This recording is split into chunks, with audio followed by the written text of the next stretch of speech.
नमस्कार। आप हमारे चैनल पे पहली बार आए हैं तो चैनल को सब्सक्राइब कर लीजिएगा, लाइक कमेंट शेयर भी कर दीजिएगा अगर आपको कहानी अच्छी लगे तो। चलिए आज की कहानी शुरू करते हैं। एयरपोर्ट पर एक सफाई कर्मचारी सफाई कर रहा था। उसने देखा एक बूढ़ी औरत काफ़ी देर से एक जगह बैठी हुई है और वह बार बार अंदर की ओर देखे जा रही है। उस औरत को बैठे बैठे कई घंटे हो चुके थे, लेकिन ना तो उसे कोई लेने आया और ना ही उसके साथ किसी को सफाई कर्मी ने देखा। वो सफाई कर्मी कृष्णा जब सुबह अपनी ड्यूटी पर आया तब उसने उस बूढ़ी औरत को वहां बैठा देखा था और अब उसके लंच का समय हो चुका था, लेकिन अब तक वह बूढ़ी औरत वहीं बैठी थी और लगातार सूनी आंखों से एयरपोर्ट में अंदर की तरफ देखे जा रही थी, मानो किसी का इंतजार कर रही हो। उस बुजुर्ग महिला को उस अवस्था में देखकर सफाई कर्मी को उस पर तरस आ गया और वह बूढ़ी औरत के पास जाकर कहता है, अम्मा जी, आप कहाँ जाएंगे और यहाँ आप किसका इंतजार कर रही हैं? क्या कोई आपको लेने आ रहा है? कृष्णा के सवाल पर बूढ़ी औरत बोली, धीरज बेटा अभी अंदर गया है, पता नहीं उसे क्यों इतना समय लग रहा है। तुम जाकर अंदर पता कर सकते हो क्या कि वो अभी तक क्यों नहीं आया? दरअसल मैं अपने बेटे के साथ ही यहाँ तक आई हूँ। वो मुझे अपने साथ मुंबई लेकर जा रहा है। अगर हो सके तो मेरे बेटे को बुला दो, वो अंदर गया है, पता नहीं कैसे इतना समय लगा, शायद आता ही होगा। तब कृष्णा कहता है, अम्मा जी, आपका बेटा जब आ जाए तब आप उसके साथ चली जाना। अगर आपको भूख लगी हो तो मैं आपके लिए कुछ खाने को ले आऊं? वह बुजुर्ग औरत हाथ जोड़कर मुस्कुराती हुई बोली, नहीं बेटा, तुम्हारा बहुत बहुत धन्यवाद। जो तुमने मुझसे खाने के लिए पूछा तो सही, लेकिन तुम परेशान मत हो। मेरा बेटा किसी भी समय आता होगा और अगर मैं उसे यहाँ नहीं मिली तो वो परेशान हो जाएगा, इसलिए मैं यहाँ से कहीं नहीं जाना चाहती। कृष्णा समझ चुका था कि अब इन वृद्ध माताजी का बेटा कभी वापस नहीं आएगा। वह बोला, माँ जी, बुरा मत मानिएगा, लेकिन यहाँ रोज़ तीसरे दिन ऐसा कोई ना कोई जो मिल ही जाता है, जिसका बेटा बहू या उसके बच्चे उसे यहाँ छोड़कर चले जाते हैं। और यही नहीं, कहीं मंदिर में, कभी सड़कों पर ऐसे ही आजकल के बच्चे अपने माँ बाप को कहीं भी छोड़कर चले जाते हैं। इस पर वह अम्मा जी थोड़ी नाराज़ होती हुई बोली, नहीं बेटा, तुम ऐसे कैसे कह सकते हो? क्या तुम मेरे बेटे को जानते हो क्या? फिर तुम यह कैसे कह सकते हो कि मेरा बेटा मुझे यहाँ छोड़कर चला गया है? यदि तुम सच में मेरी मदद करना चाहते हो तो अंदर जाकर देखो, वह अंदर ही कहीं होगा। कृष्णा अंदर देखकर आया और आकर बोला, देखा माँ जी, मैंने आपसे पहले ही कहा था ना, आपका बेटा अंदर कहीं नहीं है। यह सुनकर वह थोड़ी परेशान हो गई, फिर वह खुद को समझाते हुए बोली, कोई बात नहीं, हो सकता है कि कुछ काम आ गया हो, थोड़ी बहुत देर बाद आ जाएगा। अब कृष्णा भी वापस अपने काम में लग गया और धीरे धीरे शाम ढलने लगी थी और कृष्णा अपने घर जाने को था। अंधेरा होने लगा था और एयरपोर्ट पर लाइट्स भी चली गई थी। अब गर्मी कुछ कम थी, शाम के समय थोड़ी थोड़ी सर्दी पड़ने लगी थी। बेचारी बूढ़ी औरत अपनी साड़ी के पल्लू से खुद को ढकने की कोशिश कर रही थी और ठंड से कांप रही थी। कृष्णा एक भला आदमी था। उसने उसे वृद्ध महिला के पास आकर कहा, माँ जी, आपका कुछ नाम पता आपको पता है? वह महिला बोली, बेटा, मेरा नाम कांता देवी है और अपने बेटे के साथ यहाँ आई थी। दरअसल वह कुछ दिन पहले ही मुझे गांव से यहाँ शहर अपने पास लेकर आया था और अब बड़े शहर में उनका तबादला हो गया तो वह मुझे अपने साथ लेकर वहीं जा रहा था। कब से उनका इंतज़ार कर रही हूँ पर वह नहीं आया। सफाई कर्मचारियों ने उसके साथ कोई बदतमीजी नहीं की, कोई ज़बरदस्ती नहीं की। वह बोला, माताजी, यदि आपका मन हो तो आप मेरे साथ मेरे घर चल सकती हैं। मेरे परिवार में मेरी पत्नी है और 2 बच्चे हैं। अगर आप चाहें तो सुबह यहाँ वापस आ जाना। इस पर कांता जी बोली, नहीं बेटा, अगर मैं यहाँ से चली गई और मेरा बेटा धीरज यहाँ आया तो वह मुझे ढूंढेगा, और अगर मैं नहीं मिली तो वह कितना परेशान हो जाएगा। तुम जाओ बेटा, मैं ठीक हूँ। कृष्णा कांता जी को शॉल उड़ाता हुआ बोलकर, अब आप मुझे बेटा कह रही हैं तो आप यहाँ कृष्णा आ से बैठिए, आराम से बैठिए। मैं अपने साथी को कह कर जाता हूँ, अगर आपको किसी चीज़ की ज़रूरत लगे तो वह बता दीजिएगा। और हाँ, आप यहाँ शॉल और ओढ़ लीजिए, क्योंकि शाम के समय सर्दी पड़ने लगती है, फालतू में आप बीमार पड़ जाएंगी। तब कांता देवी जी ने शॉल ली और उसे ओढ़ कर बैठ गई।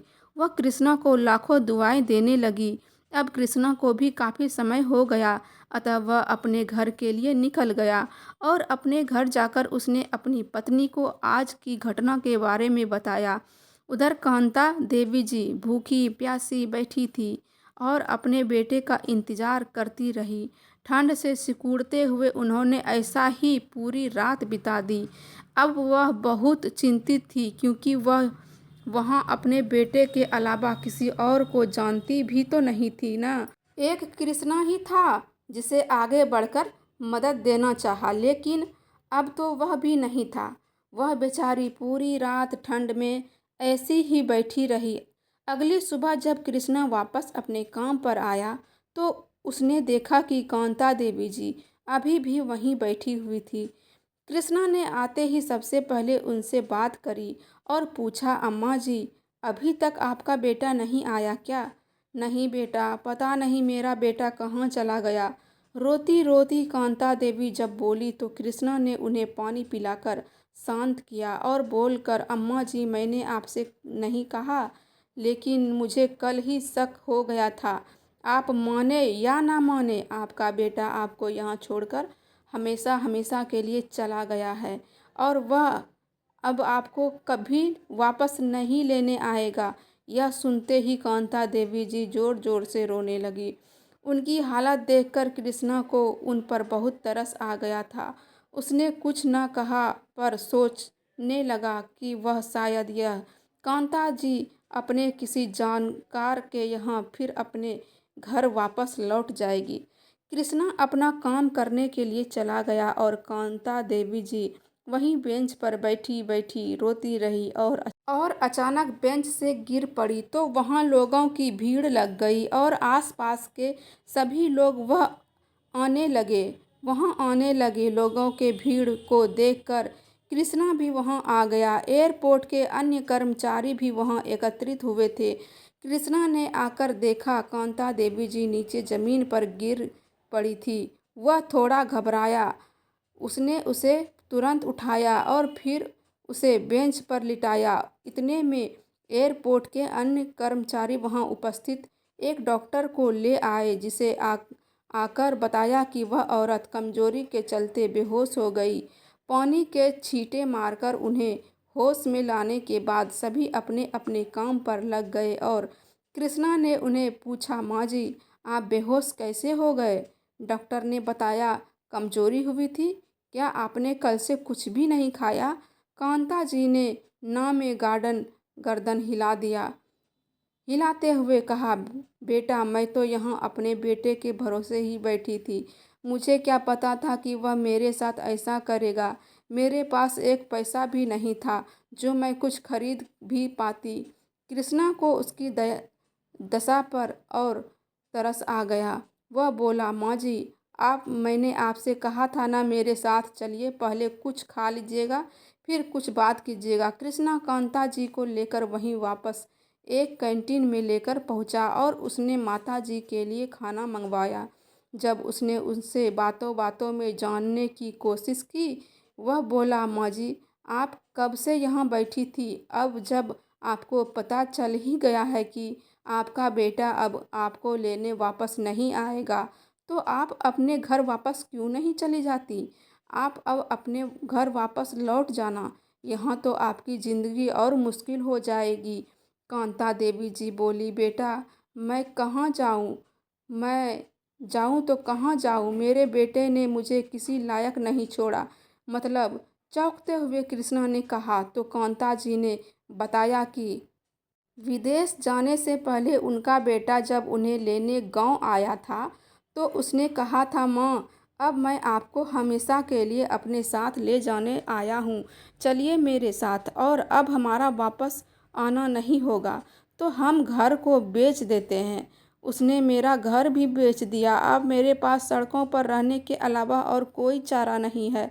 यह कहती कहती वह रोने लगी। उनकी दशा देखकर उसे बहुत दुख हो रहा था, पर वह करता भी क्या बेचारा। वह दुख एक छोटी सी नौकरी करके अपने परिवार का पालन पोषण कर रहा था, इसलिए वह कुछ न कर सका। उसने उसने उन्हें शांत कराया और खाने का बिल देकर वहाँ से चला गया। शाम को जब वह अपने काम से घर वापस लौटने लगा तो देखा कि एयरपोर्ट के बाहर फुटपाथ वाली जगह पर एक बूढ़ी औरत बैठी थी और उसके पास कुत्ते भौंक रहे थे और वह बूढ़ी औरत कुत्तों से बचने के लिए वहीं बड़ा पत्थर उठाकर उन्हें डराने की कोशिश कर रही थी और इसी कारण वह कुत्ते और ज़्यादा भौंक रहे थे, जिसकी आवाज़ से आसपास के और कुत्ते भी दौड़े आ रहे थे। और वह बूढ़ी औरत बेचारी डरते डरते उन्हें भगाने की कोशिश कर रही थी और धीमे कदमों से पीछे हट रही थी। वहीं पर लगी एक स्ट्रीट लाइट की रोशनी में उन्हें देखा तो पता चला कि वह बूढ़ी औरत कोई और नहीं बल्कि कांता देवी जी ही है। और यह सब देखकर कृष्णा को रुका नहीं गया। वह वहां गया और एक डंडे से कुत्तों को भगाकर कांता देवी जी को एक तरफ बिठाया और वह थोड़ा साइड में जाकर अपनी पत्नी को फ़ोन मिलाता है और बताते हुए कहता है, सुधा मैंने अपनी माँ को तो पैसों की कमी के कारण बचा नहीं पाया, लेकिन अगर अभी मैंने आते जाते देखा कि इस अम्मा जी के साथ कुछ बुरा हो रहा है तो मैं शायद खुद को कभी माफ़ न कर पाऊँगा। और फिर अब कुछ हो गया तो कम से कम 2 वक्त की रोटी तो हम इन्हें दे ही सकते हैं ना। और बूढ़े आदमी को क्या चाहिए, अगर तुम कहो तो मैं इन्हें अपने साथ घर ले आऊं। सुधा काफ़ी समझदार थी, वह बोली, कोई बात नहीं, अगर तुम्हें सही लगता है तो ले आओ, हमसे जैसा बन पड़ेगा वैसे उनकी मदद करेंगे। और फिर जैसे हम सब खा पी रहे हैं सोच लेंगे घर में एक और सदस्य बढ़ गया है। यह सुनकर कृष्णा बहुत खुश हुआ और कांता देवी जी को लेकर अपने घर पहुंचा। उनका घर बहुत छोटा था जहां पर अपनी पत्नी और बच्चों के साथ रहता था। कांता देवी जी ने जब यह देखा तो उन्हें कहा, बेटा तुम लोग मेरे कारण परेशान हो जाओगे, कोई बात नहीं, ईश्वर ने मेरे नसीब में जो लिखा है होगा वही तो, इसलिए परेशान मत हो, मैं कहीं भी और रह लूँगी। कृष्णा कहता है, नहीं माँ जी, नहीं नहीं, हमें आपके आने से कोई परेशानी नहीं होगी, उल्टा खुशी होगी। सुधा सुधा ने भी खुश होते हुए कहा, हाँ माँ जी, यह बिल्कुल सही कह रहे हैं, हमें आपके आने से कोई परेशानी नहीं है। और फिर आपने अभी अपने ही तो कहा कि आपके नसीब में जो होगा वही होगा। बस आप मान लीजिए कि अब से आपके नसीब में इस घर में रहना ही लिखा है। अंदर आइए माँ जी और उसे अपना ही घर समझिए। सुधा कांता देवी जी का हाथ पकड़कर उन्हें अंदर ले आई। उन्हें बैठने के लिए आसन दिया और पानी लाकर दिया। फिर परिवार के सभी लोग एक साथ खाना खाने बैठ गए। कांता देवी जी अभी तक थोड़ी सी असहज महसूस कर रही थी, वह भी उसके साथ खाने लगी। सुधा ने कहा, माँ जी, हमारे घर में थोड़ी कम जगह है लेकिन हमारे दिल में आपके लिए बहुत जगह है। आप बिल्कुल निश्चिंत रहें और हमें अपने बच्चों की तरह समझें। जैसे घर के बाकी सदस्य रहते हैं ठीक वैसे ही आज से आप भी इस घर की सदस्य हैं, तो आप बिल्कुल निश्चिंत रहिए। अगर आपको कोई भी परेशानी होती है तो आप मुझसे बताइए। कांता देवी जी सुधा की बात सुनकर आंखों में आंसू भरकर आ गए। उसके सिर पर हाथ रखते हुए बोली, सदा खुश रहो बेटी। उम्र के जिस पड़ाव में मुझे मेरे अपने बेटे ने ठुकरा दिया, वहाँ तुम दोनों ने मेरा इस मुश्किल घड़ी में साथ दिया है। आज के बाद तुम ही मेरा बेटा और बहू हो। उसके आंसू पोंछते हुए सुधा बोली, बस अब खाना खा लीजिए माँ जी। सब लोगों ने खाना खाया और सब सो गए। अगली सुबह कृष्णा नहा धोकर अपने काम पर चला गया और बच्चे स्कूल चले गए। घर पर केवल कांता देवी जी और सुधा बची थी। वे दोनों पूरा दिन घर में बातें करती रहती। सुधा अपने घर परिवार और परिस्थितियों के बारे में सब बताया और वैसे भी कांता देवी जी ने अपने बहू बेटे की करतूत सुधा को बताई, जिन्हें सुनकर सुधा अपने मुंह पर हाथ रख कर बैठ गई। माँ जी, आपका बेटा बहू कितने घटिया इंसान हैं। भला अपनी माँ के साथ ऐसा कौन करता है। वह दोनों अभी आपका दुख नहीं समझ पाएंगे। उन्हें यह सब पता चलेगा जब उसके साथ भी ऐसा ही होगा। कांता देवी सुधा से कहती है, बेटा तुम्हारे घर में चाहे भी कम जगह हो, पर तुम्हारा दिल और तुम्हारी नीयत साफ और नेक है। तुम परेशान मत हो, आज नहीं तो कल ईश्वर तुम्हें इसका फल जरूर देगा।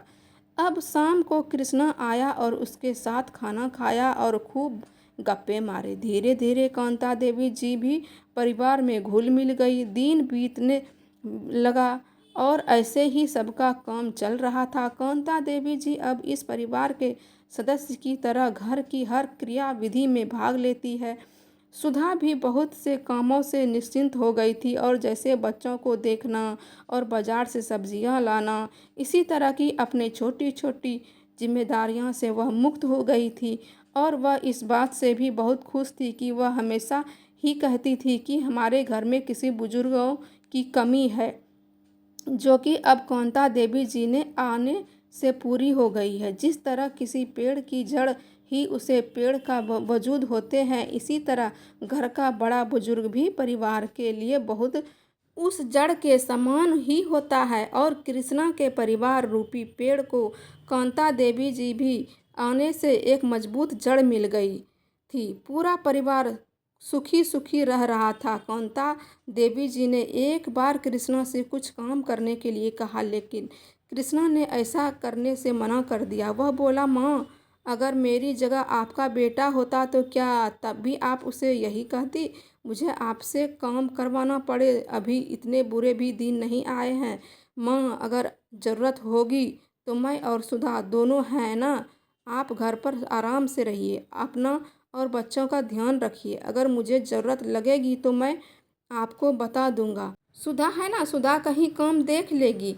पर अब सब कुछ ठीक चल रहा था, तो आप परेशान मत होइए। यह सब सुनकर कांता देवी जी कुछ और कह पाती और चुपचाप गर्दन हिलाकर बैठ गई। यह सब देखकर सुधा हंसने लगी और बोली, मैंने तो आपसे पहले कहा था ना, पर आप ही थी कि आप मेरी सुनती ही कहाँ हैं।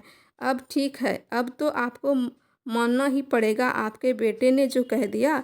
यह कहकर सुधा जोर से हंसने लगी और कांता देवी जी के पास आकर उसके कंधों पर हाथ रखकर बोली, माँ जी, आप खासम खास हैं मेरे लिए। परेशान होती है ना तो मुझे चिंता होती है। आप चिंता मत कीजिए, सब ठीक हो जाएगा, कहकर सुधा किचन में चली गई और सबके लिए स्वादिष्ट नाश्ता बनाकर लाई। नाश्ता करके कृष्णा और बच्चे स्कूल चले गए और सुधा घर के कामों में लग गई। तभी कांता देवी जी ने कहा, बहू, मैं सब्जियां ले आती हूँ, मुझे थैला दे दो। कांता देवी जी थैला लेकर सब्जियां खरीदने निकल गई। बाजार से एक सब्जियां खरीद कर लौट रही थी तो हाथ में छोटा सा माइक लेकर एक लड़का लॉटरी की टिकट बेच रहा था, जिसमें हर एक टिकट 10 की थी और लॉटरी की रकम 10 करोड़ रुपये थी। न जाने कांता देवी जी के मन में क्या आया कि उन्होंने वह टिकट खरीद ली और वह घर चली गई। घर जाकर उन्होंने सब्जियां सुधा को दे दी। सुधा जब घर के कामों से फ्री होकर बैठी तो कांता देवी जी ने उसे वह टिकट दी और कहा, बेटा, इसे संभाल कर रख लेना, क्या पता हमारा नसीब भी खुल जाए। सुधा बोली, माँ, यह आप क्या ले आई। यह सब झूठी बातें होती है। मैंने आज तक किसी की लॉटरी लगती नहीं देखी। खैर कोई बात नहीं, आपका मन है तो मैं इसे रख देती हूँ। यह कहकर सुधा ने वह लॉटरी की टिकट अपने पर्स में डाल दी। कांता देवी जी जब भी सब्जियां लेने जाती तब भी एक टिकट ले आई और जब महीने के अंत में उस टिकटों के विजेता की घोषणा होने लगी थी, तब उस लड़के के टिकट देते समय बताया कि माँ जी, आप टीवी पर यह वाला चैनल चलाकर रखना, इस पर लॉटरी का विजेता घोषित किया जाएगा और अपनी टिकटों को भी संभाल कर रखना। टीवी पर जो पता बताया जाएगा, आपको टिकट लेकर वहाँ जाना होगा। अगर आपका नंबर आ जाता है तो मतलब अगर आपकी लॉटरी लग जाती है तो ठीक है। कांता देवी जी ने सारी टिकट सुधा को संभाल कर रखने दिए थे और जाकर सुधा से वह टिकट मांगने लगी। वह बोली, सुधा, कल बहुत ज़रूरी दिन है, बहुत ख़ास दिन है बेटा, कल लॉटरी का विजेता घोषित किया जाएगा। इस बारे में सुधा या कांता जी ने कृष्णा को नहीं बताया था और कांता देवी जी ने इस बार भी सुधा को रोक दिया। वह बोली, सुधा, रहने दो, जब लॉटरी लग जाएगी तब बता देंगे, और अगर नहीं लगी तो सोच लेंगे कि हमारे इतने पैसे खो गए। कामाख्या, अगर कृष्णा ने भी उम्मीद लगा ली तो उसे भी दुख होगा, इसलिए रहने देते हैं। सुधा भी मान गई और दोनों कृष्णा के जाने के बाद टीवी खोलकर बैठ गई और अब लॉटरी का विजेता घोषित किया जाना था। सुधा कांता देवी द्वारा लाई गई 500 टिकट अपने सामने रख कर बैठ गई और जैसे जैसे लॉटरी का विजेता घोषित किया जा रहा था, वैसे वैसे वह उस टिकटों को चेक कर रही थी।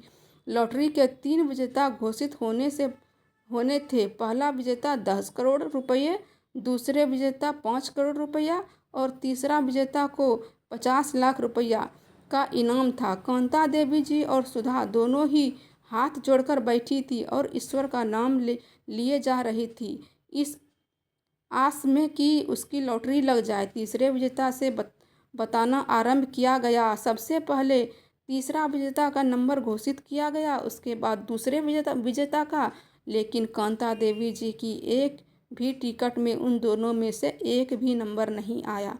लेकिन अभी भी एक मौका बाकी था और वह दोनों टीवी पर नजरें गड़ाई बैठी हुई थी।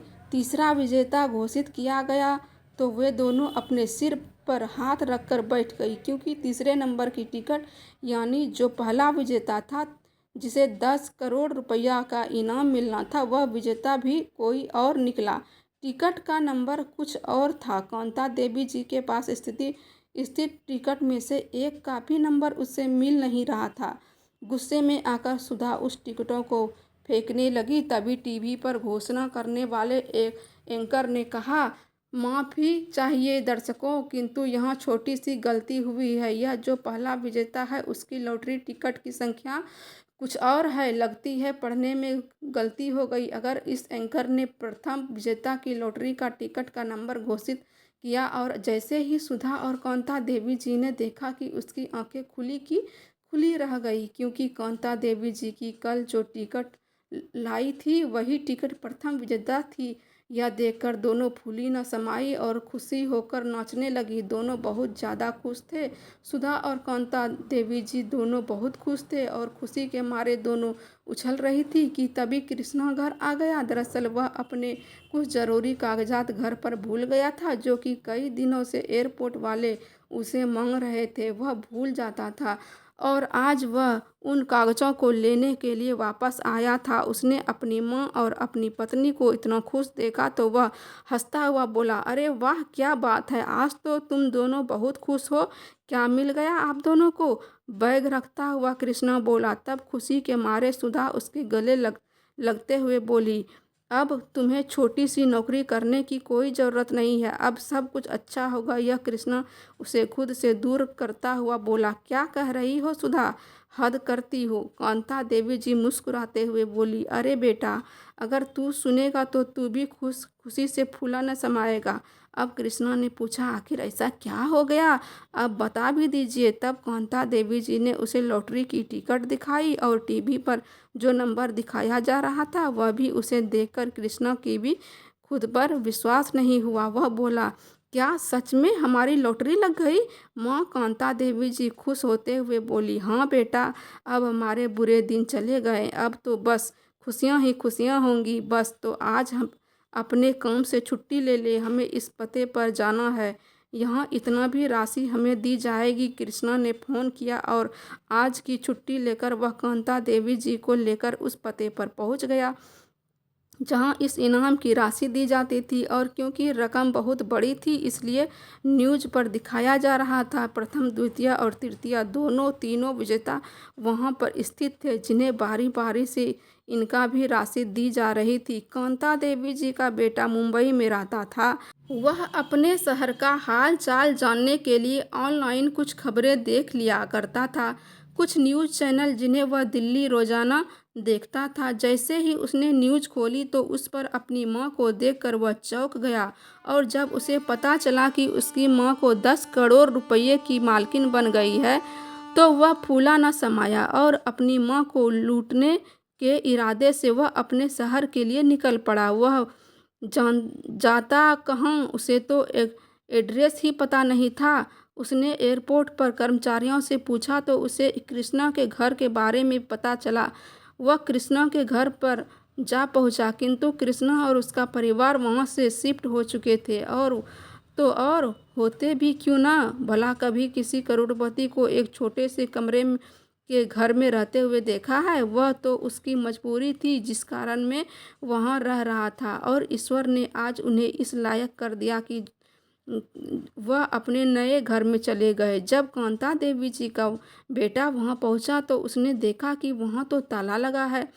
पड़ोसियों से पूछने से पता चला कि कृष्णा और उसका परिवार एक हाई फाई सोसाइटी में रहता है जहां उन्होंने अपना मकान लिया है। पड़ोसियों से पता पूछकर कांता देवी जी का बेटा भी उसी पते पर चला गया। उसने जाकर देखा कि दरवाजे पर एक चौकीदार बैठा हुआ है और अब उस चौकीदार से कहता है, सुनिए भाई साहब, यहाँ इस घर में एक कांता देवी नाम की औरत रहती है। वह मेरी माँ है। आप जाकर उनसे कहिए कि आपका बेटा धीरज आपसे मिलने आया है। यह फिर आप मुझे अंदर जाने दीजिए। गार्ड ने उसे वहीं रोक दिया और बोला, मैं फ़ोन करके पता करता हूँ उनसे। कांता देवी जी को फ़ोन किया और पूछा, माँ जी बाहर कोई लड़का आया है और वह कह रहा है कि वह आपका बेटा है, उसका नाम धीरज है, वह अपने आपसे मिलने आया है। कांता देवी जी गुस्से से कह रही थी, मेरा बेटा नहीं है, मेरा बेटा यहाँ मेरे साथ है। उससे कह दो कि चला जाए यहाँ से, मेरा उससे कोई वास्ता नहीं है। कांता देवी जी ने मना करते हुए चौकीदार ने उसे वहीं रोक लिया और अब वह मन ही मन सोचने लगा कि किस तरह वह अपनी माँ से मिले और किस तरह उन्हें मनाएगा, क्योंकि अब तक वह तो समझ ही चुका था कि उसकी माँ उससे बहुत नाराज़ है, जिन्हें मनाने के लिए उसे कुछ तो करना पड़ेगा। इसके लिए उन्हें एक प्लान बनाया। वह चौकीदार जब बाथरूम गया तो धीरज चुपके से घर के अंदर चला गया और अंदर जाकर चिल्लाने लगा, माँ कहाँ हो आप, देखो आपका बेटा आ गया आपसे मिलने के लिए। कांता देवी जी को देखकर आगे बढ़ता हुआ धीरज जैसे ही वह कांता देवी जी के गले लगने को हुआ, कांता देवी जी ने उसे धक्का देकर खुद से अलग कर दिया और कृष्णा को आवाज़ लगाई। कृष्णा अपने कमरे से दौड़ता हुआ आया हुआ, माँ आप चिल्ला क्यों रही हो, क्या बात है, आप ठीक तो हो ना? कब तक, कांता देवी जी ने अपने बेटे की तरफ उंगलियां करते हुए कहा। कृष्णा इस नालायक को इस घर से निकाल दो, मुझे इसकी शक्ल की भी नहीं देखनी है। कृष्णा समझ नहीं पा रहा था। तभी कांता देवी जी का बेटा फिर से माँ कहता हुआ उसके पैरों में लिपट गया। तब कृष्णा समझ गया। कृष्णा उसे उठाता हुआ बोला, तो तू है वह नालायक बेटा जिसने अपनी माँ को तड़पने के लिए एयरपोर्ट पर छोड़ गया, जिसने यह भी नहीं सोचा कि वह वहाँ रहेगी, क्या करेगी, वह अपना जीवन कैसे जिएगी, जिन्हें उन्हें जीते हुए मरा हुआ समझ लिया। आज उसे अपनी माँ की याद आ गई। तुम जैसे लोगों को बहुत अच्छे से जानता हूँ और तू यह किस इरादे से आया है मैं वह भी जानता हूँ। निकल जा यहाँ से वरना मैं तेरी जान ले लूँगा, कृष्णा ने धक्के देते हुए कहा। तब वह लड़का अपने हाथ की नस पर चाकू रखता हुआ बोला, माँ अगर आपने मुझे माफ़ नहीं किया तो मैं अपनी जान ले लूँगा। कांता देवी जी उसे इस तरह देखकर बोली, तेरे जैसा स्वार्थी कभी अपने जान ले नहीं सकता, केवल दूसरों की जान ले सकता है। मैं अच्छे से जानती हूँ कि तू यह सब किस लिए कर रहा है।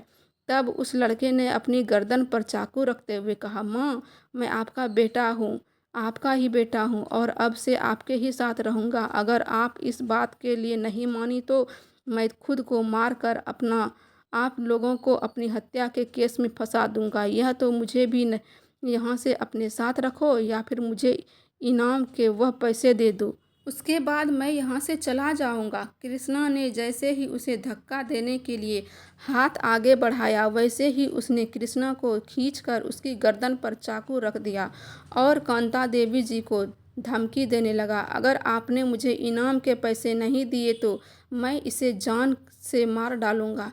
कांता देवी जी कृष्णा की जान को खतरे में देखकर घबरा गई और बोली, नहीं, मेरे बेटे को कुछ मत करना, मैं तुम्हें जितनी भी रकम है मैं देने के लिए तैयार हूँ। ऊपर खड़ी हुई सुधा यह सब देख रही थी, जिस पर कांता देवी जी के बेटे धीरज का बिल्कुल भी ध्यान नहीं था। सुधा ने तुरंत पुलिस को फ़ोन किया और सारी घटना की जानकारी दी। कांता देवी जी कृष्णा की जान बचाने के लिए आवाज़ लगाई और कहा, बहू, घर के जितने भी पैसे और गहने हैं सब भर लो, मुझे बेटे की जान से ज़्यादा प्यारा कुछ भी नहीं है। तब यह सब देखकर धीरज शैतानी मुस्कुराहट लाते हुए बोला, अरे वह बड़ा प्यार है माँ बेटे में, वाह वाह, अपने सगे बेटे से इतनी नफरत और इस पराये लोगों से इतना प्यार। तब कांता देवी जी बोली, सब कुछ तेरे कर्मों के कारण है, जरूरी नहीं कि अपना खून है तो वही सगा है या वही अपना ख्याल रखेगा। तूने तो मुझे सड़ने के लिए छोड़ दिया था, उस वक्त मेरा बेटा यही बेटा था जिसे मेरा साथ दिया, तो भला मैं आज इसे यहाँ मरने के लिए कैसे छोड़ सकती हूँ। धीरज इस सब बातों में लगा था और क्योंकि सुधा ने पुलिस को फ़ोन करके सारी स्थिति बता दी थी तो पुलिस ने भी चुस्ती दिखाते हुए तुरंत कार्रवाई की और समय से पहले वहां पहुंची और सभी लोग इतने धीरे धीरे अंदर आए कि धीरज को अंदाज़ा भी नहीं लगा कब उसके सिर पर एक पुलिस अधिकारी ने गन तान दी और तभी एक कांस्टेबल ने आकर उसके हाथ से चाकू छीन लिया। अब धीरज को पकड़कर पुलिस वाले ले गए और उसे जेल में डाल दिया। सबूत का कोई अभाव नहीं था क्योंकि पुलिस वालों ने उसे रंगे हाथों पकड़ लिया था, किसी की जान लेने की कोशिश करते हुए, जिसके कारण धीरज को उम्र कैद की सज़ा हुई। अब वह अपना जीवन बहुत सुखी सुखी व्यतीत कर रही थी। शायद यह कृष्णा और सुधा के कर्मों का फल था जो उन्हें मिला। उन्होंने एक असहाय की मदद की और ईश्वर ने फलस्वरूप उन्हें इतना बड़ा तोहफा दे दिया। दोस्तों, ज़रूरी नहीं कि आपका अपना खून है तो केवल वही आपकी सेवा कर सकता है या आपका ख्याल रख सकता है। कई बार पराये रिश्ते इतने पास हो जाते हैं कि जितना आपके अपने रिश्ते भी नहीं हो पाते।